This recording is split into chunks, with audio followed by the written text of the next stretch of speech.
Hello and welcome to this week's episode of Out and About in the UK. Coming up on today's show, we'll be speaking to Dr Reg Hall, who we featured on last week's show, to talk to him about his doctoral thesis that charts the history of traditional Irish music dating back to the 1800s. We'll also be meeting artist Declan Kerr, who recently exhibited his work at the Poets' Rebellion, which was hosted by the Luton Irish Forum.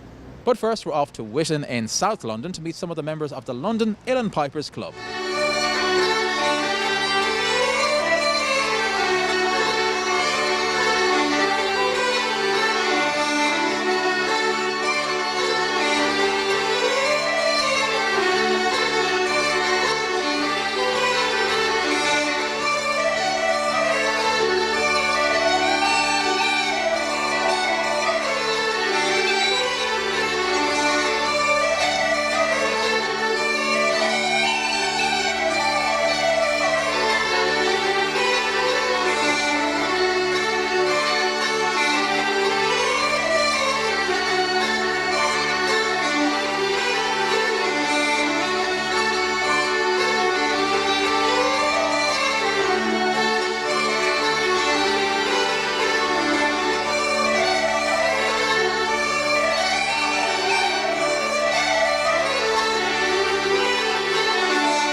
Tom, we're here with the London Uileann Pipes Club.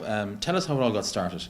It started well before my time, back in the 80s. There was an exhibition in the Battersea Art Centre, A Sense of Ireland, and at that exhibition they had a whole parody of pipes on display and a pipe maker in the corner turning away, and they had a piper playing, and generated a lot of interest from musicians all over London and, you know, from all over the UK really.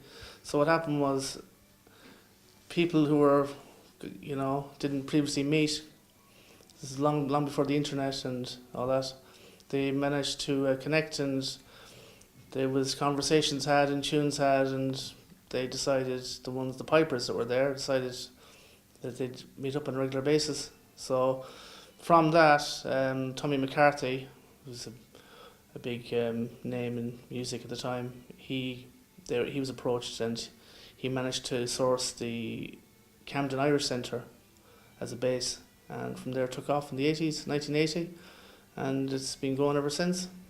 Well, I was in the Hammersmith Irish Centre, and I was under Brendan Mulcair. He was teaching me the box and the whistle, and it got to the point where he said he couldn't teach me anymore, so he said I should pick up a new instrument, and he sent me to the Pipers Club when it was in Hammersmith. And that's how I got going under Tom Lynch now. I moved to the UK in '96 and started playing Irish whistles. I'm a bass player and always enjoyed Irish music. Like most English-speaking South Africans, I come from an Irish, Scots and English mix of background. So always had appreciation for the music. Wanted to learn Uileann pipes, didn't know where to get hold of them. Or how to even start, so I started on whistles and found the club here about 3 years ago and lived quite close by, had the pipes made here by Hubert, and it's been a real treat. The instruction is very good, everyone's very encouraging. What's the hardest part about learning a set? I think the timing is really hard, you know, the timing, and if you're playing your timings out, you know, the tunes, just trying to keep the tune under control. So like driving a car, you got to be. It's a bit of what way I could put it. Sometimes the tune, you know, you can. There's certain things you can do with the pipes, tunes, and some tunes you can get away with. You know, put different variations in the stuff, and if you try something, sometimes it works. You know, it can be nice. And other times you just go back again and try a different approach to it. You know. Started playing in Uileann when I was probably about 14-ish, maybe a bit earlier.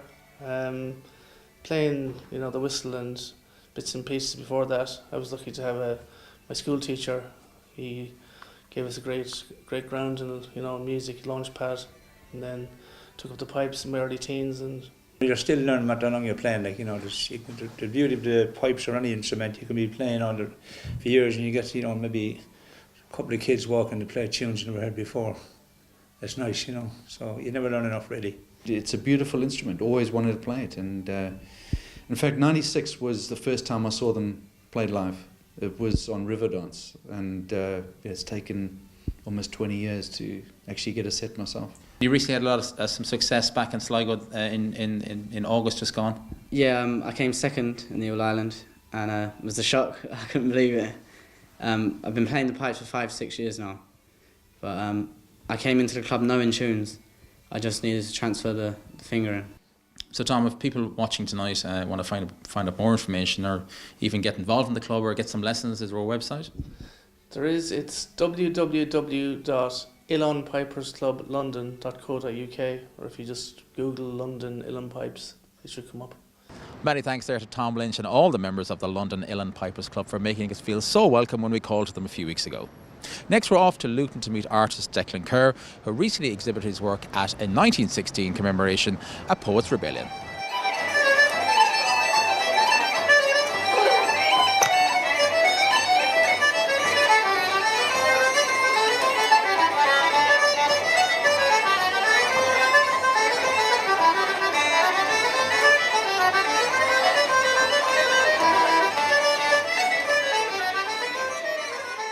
Well, to do one piece, it does involve a lot of background checking. I need to research them fully, and then I need to put them in a place where that represents their character.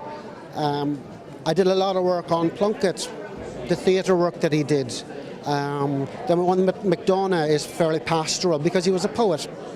He also loved walking in the fields near his home, so I have his forest outside the window. I have him at his desk. The one with casement is very intricate. There's a lot in that picture. The Heart of Darkness by Robert Conrad is based on several of Casement's exploits down in the Congo. The letter he has in his hand is one that he actually wrote to his executioner the night before he was executed. So there's a lot of work involved in the background checking of these people, building a story around them before I present it to people. So in one way I can do a picture in a week. It could take me 2 or 3 weeks to get the story right on these people, give them a character. I originally intended to do the main characters, maybe 10 people. I've ended up doing about 50 people. It was then that I had discovered how much influence the women had in the different aspects of the Rising. In particular, Kathleen Lynn. She was Chief Medical Officer during the GPO, and in the years after 1916, she was instrumental in starting up St Ultan's Hospital for Children in Dublin. She, along with St Ultan's, it was the first hospital dedicated to children run totally by women, and it's definitely a tribute to her that she was able to do this. In later years, she had planned to build an even larger hospital by the canal in Dublin, but circumstances at the time prohibited her from achieving her aim. She's one of the bravest women I know. The one on the right, Margaret Skinnider, a personal hero of mine, I was totally unaware of before I started this. She doesn't look very feminine because she often dressed up as a man. She was originally from Scotland, and she used to smuggle guns and bombs and other parts through customs in her hat, in her clothing. She was a sniper during the Rising. She was struck 3 times as she was trying to clear the area of some of the soldiers. She's definitely one of the bravest characters I know of. Even her own comrades at the time. She unintentionally became leader of her troop, her unit, because the main guy was shot. The second in command gave her the title because she was definitely the stronger person. And according to all evidence, she was one hell of a sniper. Eamon Kent actually went to school in the De La Salle Brothers in RD, where I went to school. So we probably sat in the same classrooms, albeit maybe 100 years apart. He was a very proficient piper. He started what you would call Kjoltori in Éireann right now. And actually next month's edition of the Piper magazine has this on the cover. It's one of the most popular ones. I've had it on show in Galway as well because he was a Galway native before he moved to County Louth. and then Dublin, where he started in the revolutionary movement. Most people are familiar with Pádraig Pearse as the man who read the statement on the steps of the GPO. Here I prefer to show him, maybe he's writing the proclamation, it's up to interpretation, but he's in his home school of St Enda's, which he established in the early 1900s, I think it was 1913. Thomas McDonagh was one of the vice principals, I believe, at the time. And your own career, you've been involved in art and the art world and painting for many years. The series of paintings here today is, as you said, it's all to do with the 1916 Rising. Tell us about some of your other work. Well, in the 70s I was involved in the underground comics scene in New York, because I grew up in the Bronx. I was in watercolours for several years in Dundalk, where I'm from. But work and necessities of life sometimes takes you away from passions that you really indulge in. It's only in the past few years now that I've been getting into art on a full-time basis. So if you were to look at my website, you'll see a range of material dealing with music and Ireland and the Easter series, and then there's just some imaginative pieces that I've put together as well. So it's on the website. So if people want to find out more and get onto that website, can you give us the address? It's Declan-Kerr.com. We're going to take a break right now, but do come back to us for the second half of the show.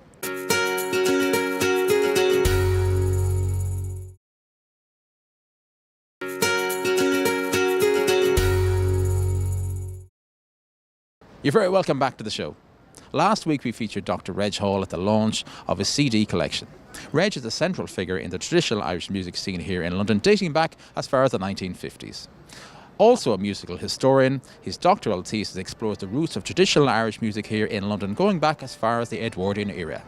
We spoke to Reg at the launch of this in-depth document.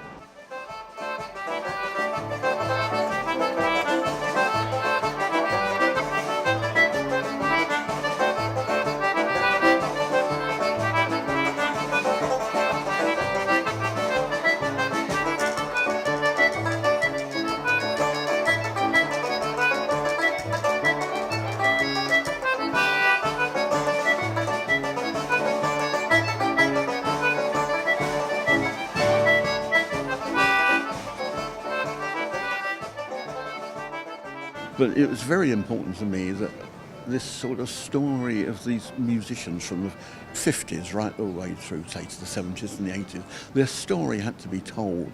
And I thought of the idea of interviewing them all and just writing up the interviews. But it got to more than that. And eventually I wrote a whole history thesis on it, which is my doctoral thesis, which is now boosted up to, quite a long piece of work, loads of photographs, lots of material.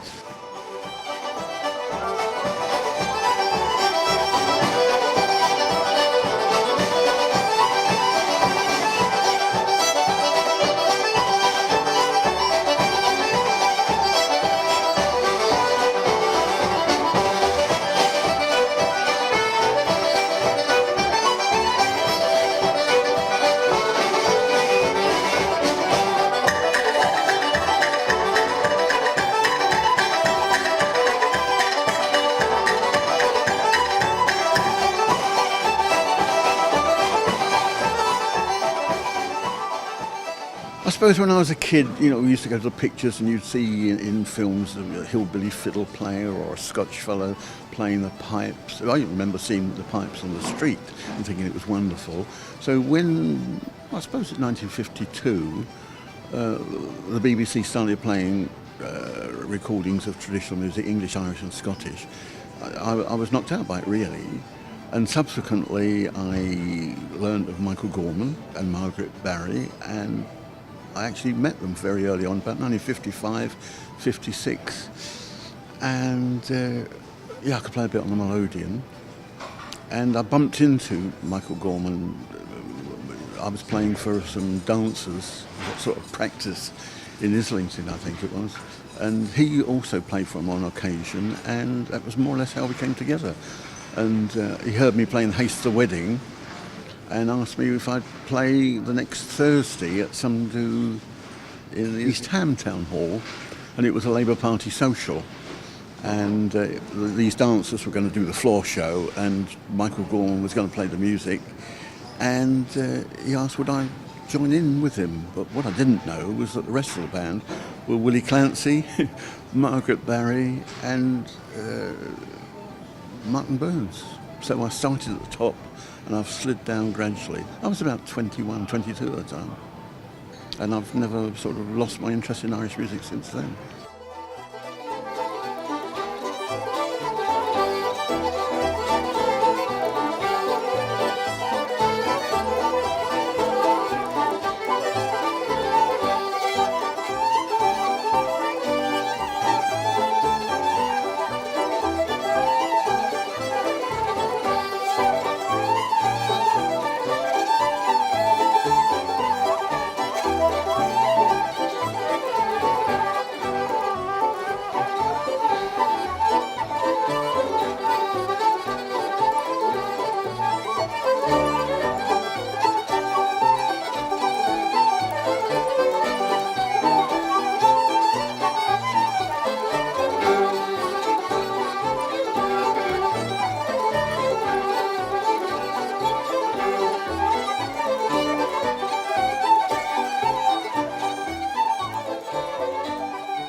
Having met Michael Gorman, it transpired that he asked me and a friend of mine, English fella, to come in the Bedford Arms on Monday evenings when nothing happens much on a Monday, and we went along more or less. He said it's just a practice. Well, it wasn't. It was they were getting paid for it. It was Michael Gorman playing the fiddle, and Margaret Barry was playing the banjo and singing, and my mate Michael Plunkett played the whistle and I played the melodeon, and we were actually learning on the job, as it were. I mean, I was learning to play the instrument as I was learning the tunes, but my brain was a bit quick in those days. I picked up a lot quicker than I could do now, and we played there on and off for 2 or 3 years, very often on a Monday night.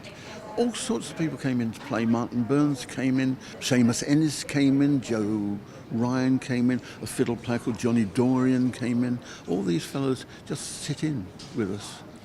Well, one day, Michael and Margaret gave their notice in. They were actually hired and contracted to go to Ireland and do one-night stands in Ireland. And the message to us, the 2 English boys at that particular time, was you've got to come in, still come in on the Monday night. And of course we went in on the Monday night. It was Jimmy Powers in charge with Tommy Maguire on the accordion. So we stuck with them for years. I played with Jimmy Power on average once a week for 21 years.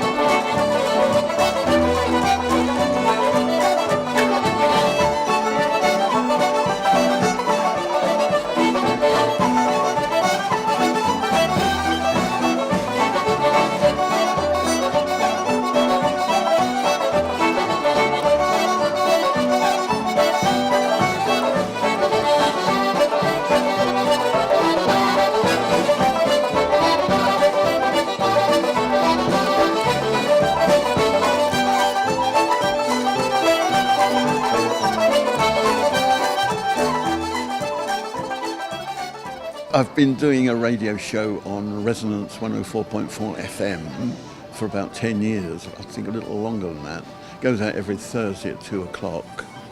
And it's a traditional music programme. It isn't just Irish, sometimes I play English, Scottish, a lot of Irish, some American, some early jazz, blues, all sorts of things.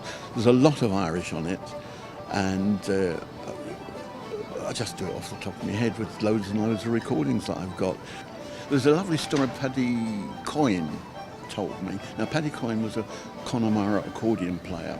The interesting thing, I went and interviewed him to find out more about him. This was about 10 years ago. And he'd started playing in London in the Irish music in 1955. And I started playing Irish music in London in 1955. We knew all the same people, but we'd never met. And you think, well, That's to do with the density of so much Irish music around that we'd never bumped into each other, but we knew everybody the same. He came over and he'd been a single row melodeon player. He only ever played in a house party for about 10, 12 people to dance. And he came to the Elephant, the dance hall in the Elephant, the Shamrock, and there was Christy Ryan playing the accordion, two-row accordion, about 300 people dancing. On the strength of that, he went and bought a Hohner two-row, learnt it, and then he got the job in the Emerald Dance Hall at Hammersmith, and he was playing every night for £1 a night, playing 200, 300 people dancing. I think that's wonderful. But he wanted to hear Raymond Rowland. And Raymond Rowland, everyone thought he was the great accordion player, and Paddy Coyne had heard that Raymond Rowland was the greatest. So he goes to find out where he's playing, and wherever it was, they roll out of the pub at 11 o'clock, and they're walking home, and Paddy Coyne says, "Oh, I want to hear you, Raymond, I want to hear you on your own." And they said, "Well, we can't in the middle of the street at midnight." They found a phone box, and Raymond Rowland goes in the phone box, and they close the door just enough for Paddy Coyne to put his head in, and he played for about an hour or something. That's the story. Whether he played for an hour is another matter. But all those great stories that are around.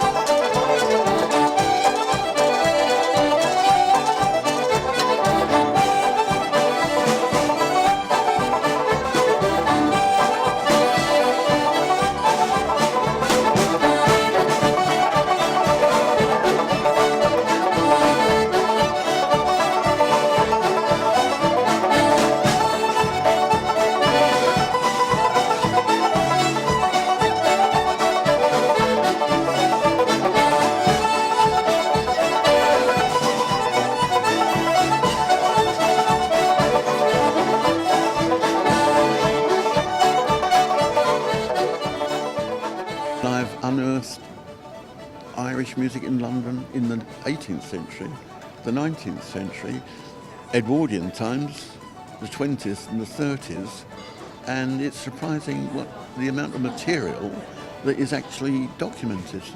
You look at it in the newspapers, I mean, some of the material I've got from the Old Bailey crime records, you know, pipers who got into trouble.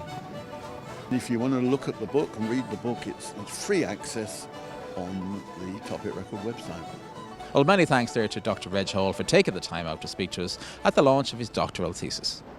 If you'd like to contact the show, send an email to ian@irishtv.ie, and you can also find us on Facebook and on Twitter. Unfortunately, that's all the time we have right now, but do come back to us next week. We'll be out and about in the UK.